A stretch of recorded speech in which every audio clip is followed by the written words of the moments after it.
사람 마음이 참 묘합니다. 설마 하면서도 어느 날 문득 냄새 하나, 말투 하나, 눈빛 하나에 가슴이 철렁 내려앉죠. 그날도 그랬어요. 남편에게서 늘 맡던 비누 냄새 대신 낯선 꽃향이 스쳤습니다. 딱 한 번이면 기분 탓이라 넘겼을 텐데 그 향은 며칠을 건너뛰어도 사라지지 않았고 남편의 말끝은 이상하리만큼 가벼워졌습니다. 밖에서 한 바퀴 돌고 올게. 그 한마디가 왜 그렇게 사람을 불안하게 만드는지 겪어보신 분들은 아실 겁니다. 불안은 어느새 의심이 되고 의심은 결국 확신이 되더군요. 저는 남편의 외도를 잡으려고 했습니다.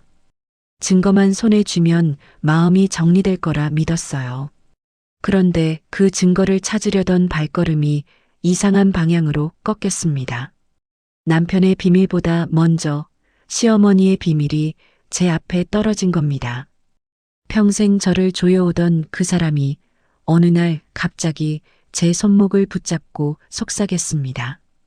아무한테도 말하지 마라. 특히 성우한테. 그 말투는 평소의 명령이 아니었어요. 두려움이 섞인 목소리였습니다. 그 순간 저는 깨달았습니다. 이 집안에서 가장 무서운 건 남편이 아니라 그 위에 얹힌 무엇일지도 모른다는 걸요. 오늘 이야기는 바람으로 시작하지만 끝은 그보다 더 깊은 곳을 건드립니다. 겉으로는 멀쩡해 보이던 가족이 얼마나 쉽게 무너지고 또 어떻게 다시 세워지는지, 그리고 우리가 사람을 얼마나 자주 겉모습으로만 판단하며 살아왔는지 조용히 돌아보게 될 겁니다. 만약 이런 사연이 마음에 와닿으신다면 구독과 좋아요 한 번만 눌러주세요. 누군가의 이야기가 누군가의 밤을 덜 외롭게 만들 수 있도록요. 자, 이제 그 비가 오던 밤으로 돌아가 보겠습니다. 제가 처음으로 참는 사람이 아니라 끝내는 사람이 되기로 마음먹었던 그날로요. 나는 정미자 66입니다. 남편 강성호는 69. 결혼한 지 42해가 넘었고 우리는 광주 외곽의 오래된 아파트에 살았습니다. 엘리베이터가 자주 멈춰 계단을 오르내릴 때마다 무릎이 먼저 이제 그만을 말하던 집이었죠. 아침이면 복도 끝에서 보일러 돌아가는 소리가 웅웅 울리고 현관문을 열면 젖은 콘크리트 냄새가 먼저 들어왔습니다. 나는 아직도 동네 작은 건설자재 업체에서 격리 일을 합니다. 손님들 계산서 정리하고 통장 찍고 미수금 전화 돌리는 일. 거창하진 않아도 내 손으로 벌어 내 손으로 쓰는 돈이 있다는 게 늙어갈수록 더 든든하더군요. 남편은 퇴직하고 집에 있는 시간이 많아졌는데도 이상하게 여유 있는 사람처럼 굴었습니다. 아침마다 신문을 쫙 펴놓고 커피를 홀짝이며 마치 세상이 다 자기 뜻대로 굴러가는 사람처럼 고개를 끄덕였어요. 저녁이면 밖에 바람 좀 쐬고 올게 하고는 가볍게 신발을 신고 나갔습니다. 처음엔 그럴 수 있다고 생각했어요. 사람도 늙으면 답답하니까 나가서 친구도 만나고 걷기도 해야죠. 그런데 어느 순간부터 그 가벼움이 내 마음을 자꾸 긁었습니다. 늦게 들어오는 날이 늘었고 휴대폰을 뒤집어 놓는 버릇이 생겼고 무심코 웃을 때도 눈이 먼저 피하더군요. 우리 집에서 말이 제일 센 건 남편이 아니라 시어머니 박춘자 87이었습니다. 같은 동에 살지만 층만 다르게 사는 분이라 마음만 먹으면 하루에도 몇 번씩 문을 두드릴 수 있었죠. 미자야, 내가 집안 꼴을 이래 만들어놨다. 사내가 숨이 막히겠다. 시어머니 말은 늘 내 목을 조였습니다. 나는 젊을 땐 며느리는 참아야 한다로 버텼고 나이 들어서는 내가 참으면 조용하다로 버텼습니다. 그런데 그 조용함이 꼭 평화는 아니더군요. 조용하다는 건 나 혼자 삼키는 소리가 들리지 않는다는 뜻이었으니까요. 그해 겨울 끝자락 비가 며칠째 내리던 날이었습니다. 창틀을 타고 빗물이 툭툭 떨어지고 젖은 아스팔트 냄새가 베란다로 스며들었습니다. 남편은 늦어 한마디만 남기고 나갔고 나는 된장국을 끓이다가도 손이 떨렸습니다. 배가 고파서가 아니라 설명할 수 없는 불안 때문이었어요. 그 불안은 아직 이름을 붙이기 전이었지만 이상하게도 내 몸은 먼저 알고 있었습니다. 이 집안에 뭔가가 변하고 있다는 걸, 그리고 그 변화의 시작이 내 탓이라는 말로 덮일 거라는 것도요. 남편의 외도는 어느 날 갑자기 확신이 되어 나타났습니다. 아주 사소한 계기였어요. 시어머니의 전화 한 통이었습니다. 평소 같으면 잔소리로 시작해 잔소리로 끝났을 그 전화가 그날은 이상하리만큼 짧고 낮았습니다. 미자야, 성우 어디야? 어머니, 저도 몰라요. 친구 만난다던데요. 잠깐의 침묵 뒤에 시어머니가 말했습니다. 친구 만난 사람이 그렇게 향수를 뿌리고 다니냐? 그 한마디에 내 심장이 철렁 내려앉았습니다. 남편에게서 나던 낯선 향을 시어머니도 느끼고 있었다는 뜻이었으니까요. 늘 나만 예민하다고 스스로를 달래왔는데 그 순간만큼은 달랐습니다. 시어머니 목소리엔 조롱도 잔소리도 없었어요. 대신 조급함이 묻어 있었습니다. 오늘 밤 잠깐 우리 집으로 와라. 왜요? 와서 보면 안다. 비 오는 밤 우산을 쓰고 시어머니 집으로 향했습니다. 복도는 눅눅했고 형광등은 깜빡였습니다. 문을 열자 라디오에서 뉴스 소리가 낮게 흘러나왔고 시어머니 얼굴은 평소와 달리 창백했습니다. 손끝이 떨리는 걸 숨기지도 못한 채 시어머니는 내 팔을 붙잡았습니다. 미자야, 내 남편 요즘 이상하지 않니? 그 질문은 내가 애써 숨겨왔던 마음을 정확히 찔렀습니다. 나는 잠시 망설이다 고개를 끄덕였습니다. 그러자 시어머니는 한숨을 길게 내쉬며 말했습니다. 느낌이 나쁜 게 아니야. 나도 알 것 같아서 그래. 뭐려? 그 인간 또 시작했을까봐. 또라는 말이 귀에 걸렸습니다. 또라니요. 이런 일이 처음이 아니라는 뜻처럼 들렸거든요. 내가 묻기도 전에 시어머니는 TV 화면만 바라본 채 낮게 말을 이었습니다. 예전에 큰일이 한 번 있었다. 그 말은 더 이상의 설명 없이도 충분히 무거웠습니다. 나는 그날 처음으로 남편의 과거를 떠올렸습니다. 결혼 초 돈 문제로 유난히 예민하던 시절, 이유 없이 사라졌다가 며칠 만에 돌아와 별일 아니야라며 웃던 얼굴. 그때마다 나는 믿는 쪽을 선택했습니다. 믿는 게 덜 아팠으니까요. 집으로 돌아오는 길에 비는 더 세졌고 우산 끝에서 물이 줄줄 흘렀습니다. 머릿속엔 시어머니 말이 계속 맴돌았습니다. 예전에 큰일이 있었다. 그 문장이 점점 다른 의미로 다가왔습니다. 남편의 외도를 의심하는 마음보다 더 큰 불안이 고개를 들었어요.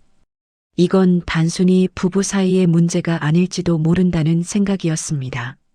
그날 밤 나는 잠을 이루지 못했습니다.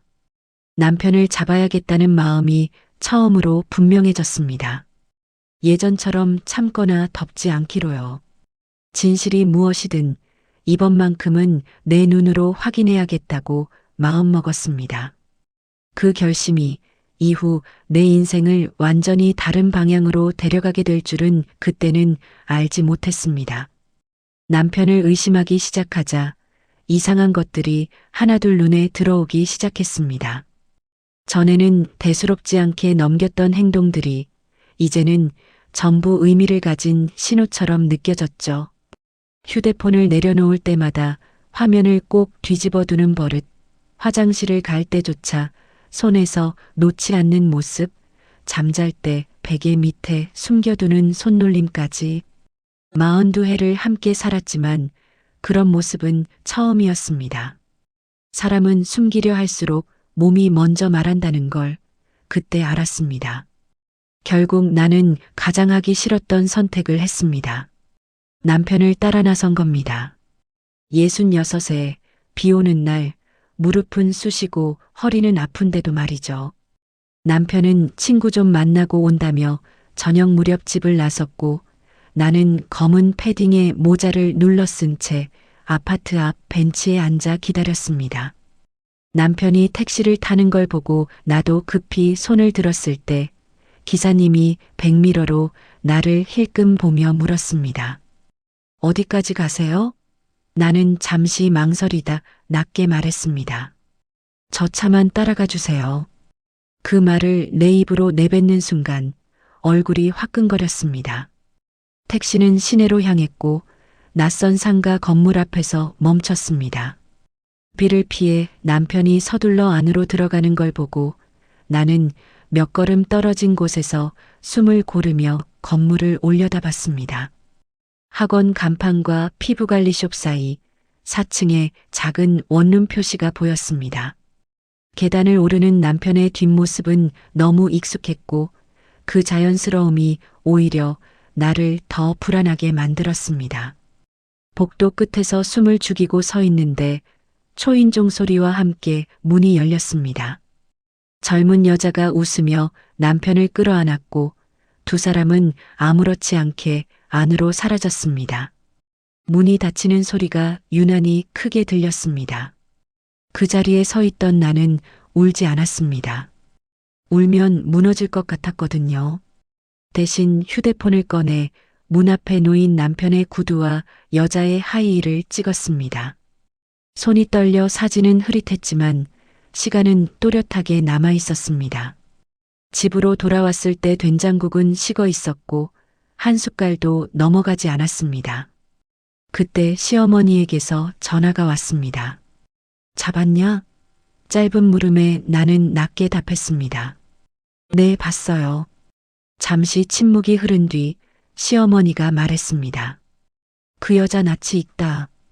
그 말은 밤새도록 나를 놓아주지 않았습니다. 그리고 다음 날 아침 남편은 아무 일 없다는 듯 집에 들어와 내 얼굴을 보며 비웃었습니다. 왜 그렇게 얼굴이 썩었어? 내가 조심스레 물었을 때도 그는 태연하게 웃으며 모든 걸 부정했습니다. 오히려 자식들 얘기를 꺼내며 나를 몰아붙였죠. 그 순간 문이 열리며 시어머니가 들어왔고 집안 공기는 단숨에 얼어붙었습니다. 시어머니는 남편을 바라보며 낮게 물었습니다. 너 요즘 바깥에서 뭐하고 다니냐? 그리고 다음 순간 믿기 힘든 장면이 벌어졌습니다. 시어머니의 손이 남편의 뺨을 향해 올라갔고 방 안엔 무거운 침묵이 내려앉았습니다. 그날 나는 처음으로 느꼈습니다. 이 집안에 숨겨진 이야기가 내가 알고 있던 것보다 훨씬 깊다는 거요. 그날 밤 시어머니는 다시 나를 불렀습니다. 이번에는 우리 집이 아니라 시어머니 집이었고 문을 열자마자 분위기가 달랐습니다. 늘 켜두던 TV는 꺼져 있었고 커튼은 단단히 닫혀 있었으며 현관문 잠금 장치를 시어머니는 2번이나 확인했습니다. 그 모습만으로도 이제야 이 이야기가 아무 데서나 꺼낼 수 있는 것이 아니라는 걸 알 수 있었습니다. 어머니 대체 무슨 일이에요? 시어머니는 내 말을 바로 받지 않고 오래된 장식장 서랍을 열었습니다. 서랍 안에서 나온 건 누렇게 바랜 봉투 하나였습니다. 손때가 묻은 봉투를 테이블 위에 내려놓는 손이 떨리고 있었습니다. 미자야, 이건 내가 알아야 한다. 봉투 안에는 오래된 사진 몇 장과 종이, 서류가 들어 있었습니다. 사진 속 시어머니는 지금보다 훨씬 젊었고 그 옆에 서 있는 여자는 낯설면서도 낯설지 않았습니다.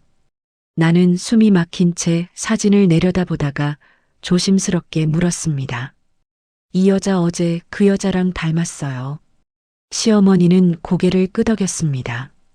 닮은 게 아니라 같은 집안이다. 그 말에 머릿속이 멍해졌습니다.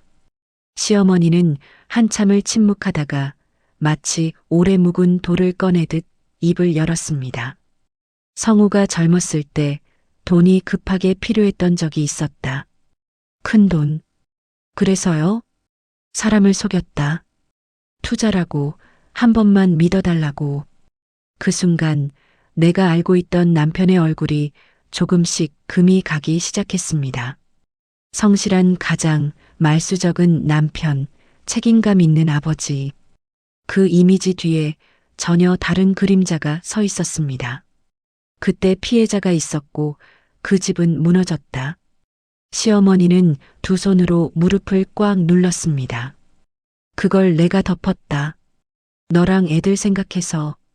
나는 아무 말도 할 수 없었습니다. 분노보다 먼저 찾아온 건 혼란이었습니다. 내가 평생 믿고 살아온 시간이 누군가의 인생을 짓밟고 만들어진 것이었다는 생각이 들었기 때문입니다. 그런데 시어머니는 여기서 말을 멈추지 않았습니다. 그 일이 한 번으로 끝난 줄 알았는데 아니더라. 무슨 말씀이세요? 성우 혼자 한 게 아니었다. 잠시의 정적 끝에 시어머니는 눈을 감고 말했습니다. 나도 함께했다. 그 말은 방안 공기를 완전히 바꿔놓았습니다. 시어머니의 눈에서는 눈물이 흘렀지만 그 눈물엔 변명이나 억울함이 없었습니다. 오래 품어온 무게를 내려놓는 사람의 얼굴이었습니다. 나는 늘 너한테 큰 소리 쳤지. 그런데 사실은 내가 제일 겁이 많았다. 이게 다 드러날까봐. 그제야 모든 장면이 하나로 이어졌습니다. 남편의 외도처럼 보였던 일이 단순한 일탈이 아니었고 시어머니의 태도, 변화도 우연이 아니었습니다. 그 여자는 복수를 위해 접근한 것이었고 남편은 아무것도 모른 채 그 문을 다시 열어준 셈이었습니다. 시어머니는 마지막 봉투 하나를 내게 건넸습니다. 안에는 장부처럼 정리된 기록이 들어 있었습니다. 이름, 날짜, 금액, 숨겨온 시간만큼이나 치밀했습니다. 이제는 내가 정리해라. 나는 늙었고 성우는 벌을 받아야 한다. 그 말을 듣는 순간 내 안에서 무언가가 바뀌었습니다. 평생 참는 쪽을 선택해왔던 내가 처음으로 끝까지 가야겠다고 마음먹은 순간이었습니다. 덮는 사람이 아니라 마주보는 사람이 되기로요. 나는 남편을 대하는 방식을 바꾸었습니다. 더는 원룸 사진이나 감정으로만 맞설 수 없다는 걸 알았기 때문입니다. 시어머니에게서 받은 장부를 들고 나는 시내의 작은 법률 상담 센터를 찾았습니다. 낡은 건물 3층, 형광등이 희미한 사무실에서 상담사는 서류를 한 장씩 넘기며 오래 침묵했습니다. 이건 단순한 부부 문제를 넘습니다. 그 말이 이상하게도 나를 차분하게 만들었습니다. 겁이 날 줄 알았는데 오히려 마음이 또렷해졌습니다. 이제야 내가 어디에 서 있는지 알 것 같았거든요. 그날 저녁 남편이 집에 들어오자 나는 조용히 말을 꺼냈습니다. 성우 씨, 우리 얘기 좀 하자. 남편은 피곤하다는 얼굴로 웃으며 말했습니다. 또 무슨 생각을 하는 거야? 당신이 젊었을 때 했던 일 말이야. 그 말에 남편 손이 잠시 멈췄습니다. 그는 애써 웃음을 지었지만 눈빛은 이미 흔들리고 있었습니다. 그런 옛날 얘길 왜 지금 꺼내? 이름도 있고 날짜도 있고 금액도 있어. 누가 그런 걸? 당신 어머니. 남편의 얼굴이 굳었습니다. 그는 갑자기 목소리를 높이며 소리쳤습니다. 너 어머니를 이용하는 거야? 나는 고개를 저었습니다. 난 평생 이용당했어. 이번엔 그만둘 뿐이야.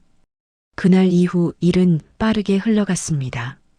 남편은 조사받기 시작했고 과거의 일들이 하나둘 다시 드러났습니다. 동네 사람들의 시선도 달라졌습니다. 늘 점잖다던 사람이 고개를 숙이고 경찰차에 오르는 모습을 보고 사람들은 수군거렸습니다. 그 소리가 내 귀에도 들렸지만 이상하게도 예전만큼 아프지 않았습니다. 숨기고 살 때보다 드러난 지금이 더 솔직하다고 느껴졌습니다. 조사실에서 남편은 끝까지 자신을 정당화하려 했습니다. 외로웠다고 속은 거라고 모든 책임을 주변으로 돌렸습니다. 그 말들이 쌓일수록 나는 더 분명해졌습니다. 이 사람은 늘 이렇게 살아왔다는 걸요. 그런데 그날 증인석에 앉은 여자가 입을 열면서 분위기가 달라졌습니다. 그녀의 말은 차분했고 준비된 듯 또렷했습니다. 같은 말이 반복된 기록들, 같은 약속들. 남편은 처음으로 아무 말도 하지 못했습니다.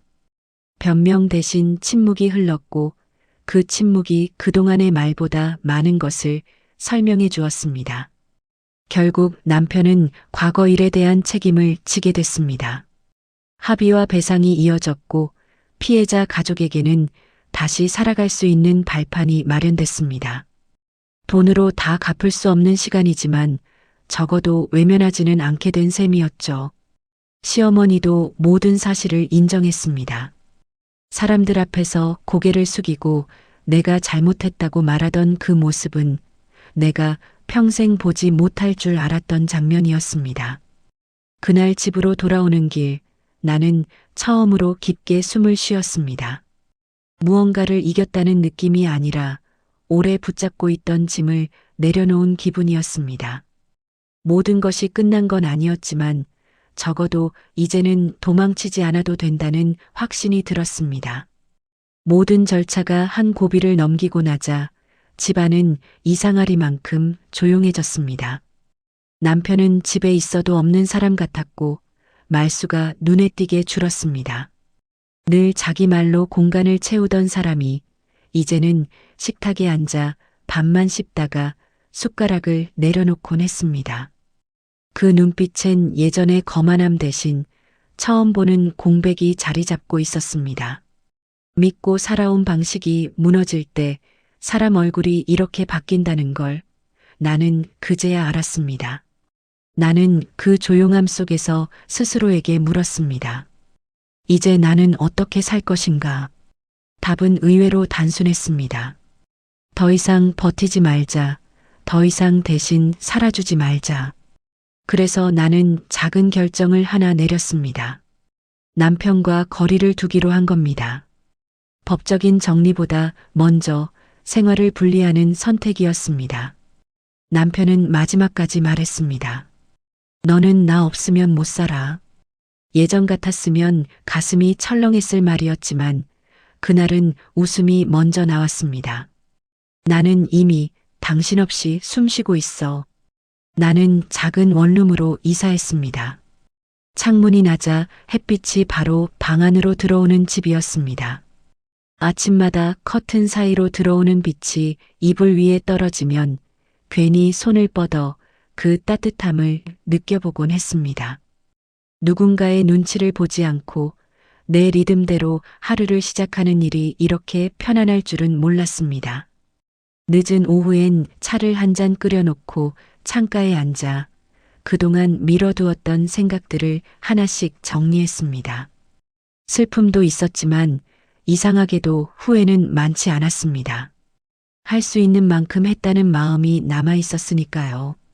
시어머니 역시 달라졌습니다. 여전히 완전히 편해진 사이는 아니었지만 적어도 더는 큰 소리를 내지 않았습니다. 피해자 가족을 찾아가 사과하고 남은 정리를 스스로 해나갔다는 이야기를 전해 들었습니다. 비 오는 날 우산도 제대로 못 들고 문 앞에 서 있었다는 말을 들었을 때 나는 오래전부터 쌓여있던 감정 하나가 조용히 풀어지는 걸 느꼈습니다. 늦은 사과였지만 하지 않는 것보다는 나았다고 생각하기로 했습니다. 그 과정에서 나 역시 배웠습니다. 사람은 늦게라도 선택할 수 있고 그 선택이 모든 걸 되돌리지는 못해도 다음 걸음을 바꿀 수는 있다는 거요. 나는 여전히 격리 일을 하며 소소한 하루를 보냅니다. 계산서를 정리하고 전화를 받고 퇴근길에 시장에 들러 반찬을 고릅니다. 달라진 건 마음의 방향입니다. 더는 누군가의 그림자 안에서 나를 설명하지 않습니다. 어느 날 시어머니가 조용히 말했습니다. 미자야, 너는 나처럼 살지 마라. 그 말에 나는 고개를 끄덕였습니다. 이미 다른 길로 와 있어요. 완전히 용서했다고 말할 수는 없지만 적어도 나는 앞으로 나아가고 있었습니다. 그렇게 내 인생은 다시 시작됐습니다. 크게 요란하지는 않았지만 이전보다 훨씬 단단하게요. 남편의 외도를 잡으려 했던 나는 결국 그보다 훨씬 오래된 비밀을 먼저 마주하게 됐습니다. 그 비밀은 우리 집안의 체면과 권력, 그리고 내가 평생 붙들고 살았던 침묵까지 한꺼번에 흔들어 놓았죠. 처음엔 모든 게 무너지는 것 같았습니다. 믿고 살던 시간들이 거짓처럼 느껴졌고 내가 견뎌온 세월이 헛된 것처럼 아팠습니다. 하지만 시간이 조금 지나고 나서야 알게 됐습니다. 무너진 게 아니라 잘못 쌓아 올린 것들이 제자리를 찾고 있었다는 거요. 돌이켜보면 나는 늘 참고 넘어가는 쪽을 선택해 왔습니다. 집안이 조용해진다는 이유로 아이들이 상처받을까봐 나만 조금 더 버티면 된다고 스스로를 설득하면서요. 그런데 그렇게 삼킨 말과 눈물이 결국은 나를 가장 먼저 갉아먹고 있었습니다. 진실을 마주하는 일은 두려웠지만 그 두려움을 넘어서자 비로소 숨을 제대로 쉴 수 있었습니다. 아프지 않아서가 아니라 더는 속이지 않아도 됐기 때문입니다. 시어머니도 남편도 그리고 나 역시 완전히 이전의 사람으로 돌아갈 수는 없을 겁니다. 어떤 선택은 되돌릴 수 없고 어떤 시간은 다시 오지 않으니까요. 그렇지만 늦게라도 책임을 마주하고 각자의 자리에서 다른 선택을 하려는 모습은 분명 이전과 달랐습니다. 완벽하지는 않아도 적어도 외면하지는 않게 된 것이죠. 그 변화는 아주 느렸고 조용했지만 분명히 존재했습니다. 이제 나는 안부를 묻듯 내 마음을 살핍니다. 오늘 하루는 어땠는지, 무엇이 나를 힘들게 했는지, 무엇이 나를 조금 편하게 했는지요. 더는 누군가의 눈치를 기준으로 나를 재단하지 않습니다. 겉모습만 보고 사람을 판단하는 일도 스스로를 얕잡아 보는 일도 줄어들었습니다. 진실을 아는 데에는 용기가 필요했지만 그 용기는 나를 더 단단한 사람으로 만들었습니다. 이 이야기를 듣고 계신 여러분은 어떠신가요? 혹시 이쯤에서 참자며 마음을 눌러두고 살아온 시간이 있으신가요? 아니면 누군가를 겉으로만 판단했다가 뒤늦게 다른 얼굴을 본 적은요? 오늘 이 이야기가 여러분에게 답을 주지는 못하더라도 스스로에게 한 번쯤 묻는 계기가 되었으면 합니다. 지금 내가 붙잡고 있는 침묵은 나를 지켜주고 있는지 아니면 나를 묶어두고 있는지 말입니다. 그리고 그 질문 끝에서 각자에게 맞는 다음 걸음을 찾으시길 바랍니다.